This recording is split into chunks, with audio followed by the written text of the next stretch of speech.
Bonjour à tous, j'espère que vous allez bien et que vous vous portez bien. Nous allons aborder aujourd'hui les options dérivées, qui, vous allez voir, sont des produits d'investissement fantastiques. Alors d'une part, les options dérivées, elles vous permettent de vous couvrir contre un risque en le transférant à une contrepartie. D'autre part, elles vous permettent de réaliser des gains importants tout en mobilisant peu de capitaux. Vous avez probablement déjà entendu parler de stock option. Une stock option est une option sur une action. Alors une option, qu'est-ce que c'est? C'est un peu comme dans la vraie vie, quand vous posez une option d'achat sur un appartement par exemple. C'est-à-dire que vous avez repéré un appartement qui vous a bien plu, vous l'avez réservé, mais vous vous donnez plus de temps pour prendre la décision d'achat. Vous vous êtes donc mis d'accord avec le vendeur sur le prix de la vente, vous avez fixé une date d'échéance et vous lui avez donné un acompte.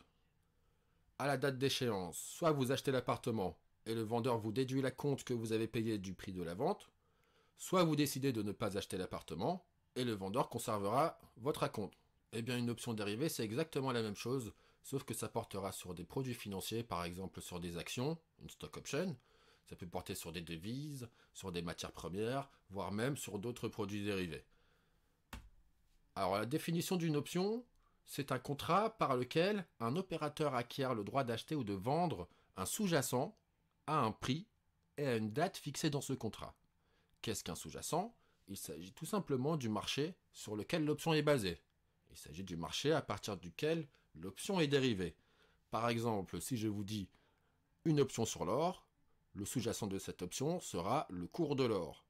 Si je vous dis une option BNP Paribas, le sous-jacent de cette option sera le cours de l'action BNP Paribas. Acheter une option donne donc le droit d'acheter ou de vendre ce sous-jacent à une date connue d'avance et à un prix convenu d'avance. Ce prix convenu d'avance s'appelle le strike. En contrepartie, lui, le vendeur, reçoit une prime qu'il le rémunère pour le risque qu'il prend.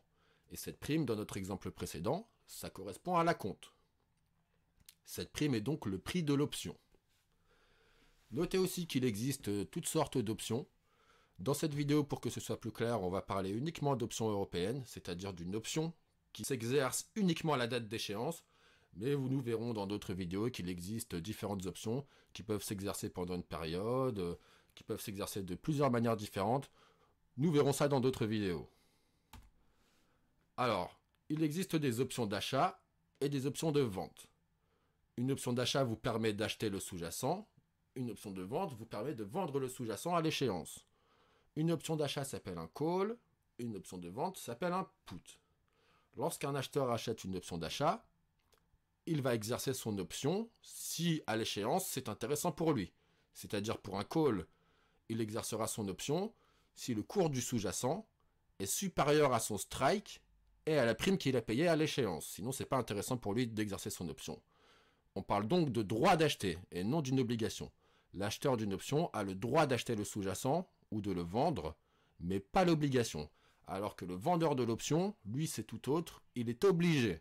Si l'acheteur exerce son call, par exemple, le vendeur sera obligé de lui vendre l'actif au prix fixé par le strike à l'échéance. Alors je vous ai mis un tableau ici qui vous montre les implications en fonction de l'acheteur et du vendeur de l'option. Par exemple, si un acheteur décide d'exercer son call à l'échéance, eh bien le vendeur sera obligé de lui vendre les titres au montant du strike.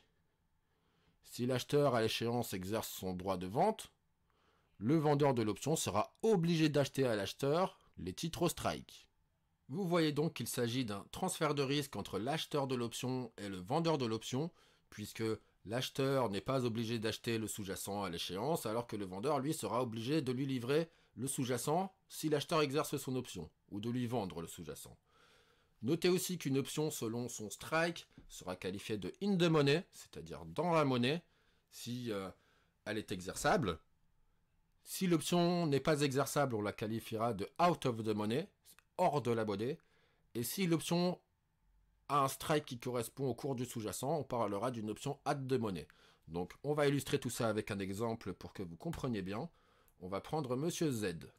Donc Monsieur Z, après cette crise sanitaire, anticipe une grosse chute du prix des actions françaises. Et il a donc vendu toutes ses actions. Toutefois, il n'exclut pas la possibilité que le marché puisse se reprendre, et cela sans lui.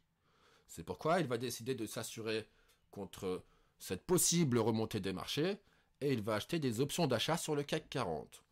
Il achète donc 10 calls CAC 40 pour un montant total de 2 945 €. Vous avez les détails du call juste ici avec le montant de la prime du call, le strike qui est à 4600 points et l'échéance en décembre 2020. Donc comme M. Z en achète 10, ça lui fait un prix total de 2 945 €. Donc au moment où j'enregistre cette vidéo, le CAC 40 avait fermé vendredi à 4520 points. Donc là, vous avez un strike à 4600 points pour une option d'achat. Donc là, pour l'instant, son option n'est pas exerçable, puisque le cours du sous-jacent est en dessous du strike. On parle donc d'une option out of the money pour le moment. Donc maintenant, pour M. Z, 3 situations sont possibles. La première situation, le 18 décembre 2020, M. Z observe que le CAC 40 cote 2500 points. En exerçant son option, M. Z va payer les contrats plus cher qu'au marché, donc il ne l'exerce pas, et il perd la prime qu'il a payée pour ses 10 options, soit un montant total de 2 945 €. Deuxième situation, le 18 décembre 2020, le CAC 40 cote 4630 points. M. Z a eu tort, toutefois, en exerçant son option, il va pouvoir récupérer la prime qu'il a payée. C'est-à-dire que vous avez le détail du calcul juste ici, il y a 30 points de profit pour M. Z par rapport à son strike. La valeur du point sur le CAC 40 est de 10 € que vous multipliez par les 10 options de M. Z, ce qui fait 3000 € moins la prime payée pour ces options. M. Z s'en sort avec quasiment rien, soit 55 €. Il est presque flat. Troisième situation, le 18 décembre 2020, le CAC 40 cote 5800 points. M. Z a eu tort sur toute la ligne. Toutefois, il a son option qu'il va pouvoir exercer. Il achète donc 10 contrats futurs CAC 40 à 4600 points, soit son strike, qu'il revend immédiatement au marché à 5800 points. M. Z fait donc un profit de 1200 points que vous multipliez par la valeur du point, puis par les 10 options. Vous déduisez ensuite la prime payée et M. Z s'en sort avec un profit total de 117 055 €. Alors là, vous voyez que M. Z a réalisé un profit important tout en mobilisant peu de capitaux.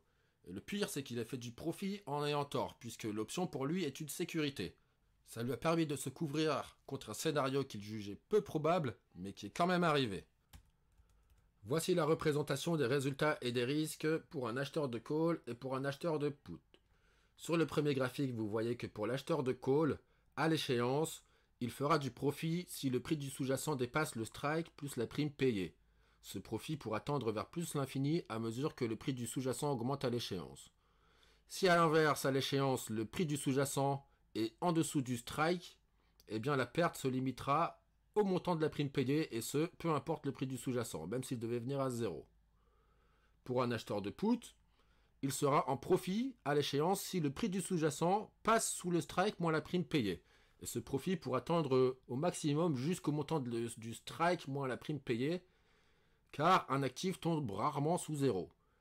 Pour les actifs dont la valeur peut aller sous 0, eh bien, le profit à l'échéance pourra tendre vers plus l'infini, à mesure que l'actif pourra tomber vers moins l'infini. A l'inverse, à l'échéance, si le prix du sous-jacent dépasse le strike fixé, eh bien, le montant de la perte sera égal au montant de la prime payée et ne pourra pas dépasser ce montant. Donc vous voyez que pour l'achat de call et de put, le risque est connu à l'avance et il est plafonné. C'est une histoire différente pour les vendeurs de call et les vendeurs de put, c'est pourquoi on parle de transfert de risque.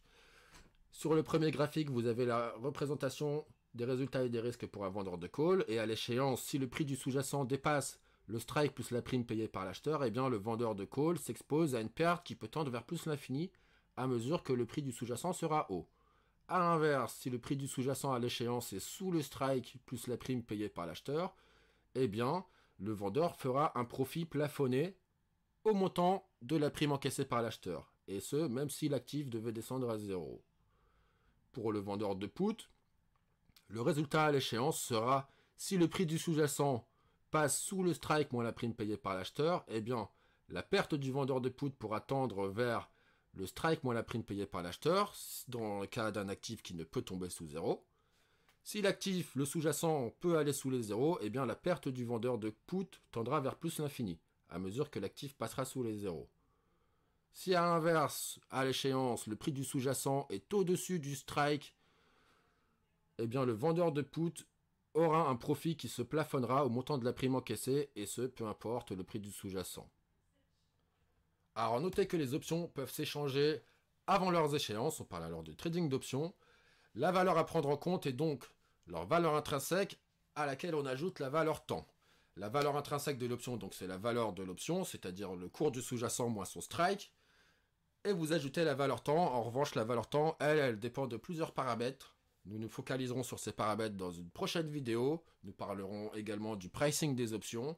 Si vous avez des questions sur le fonctionnement des options, n'hésitez pas à les mettre en commentaire. On se retrouve très vite. Ciao, ciao!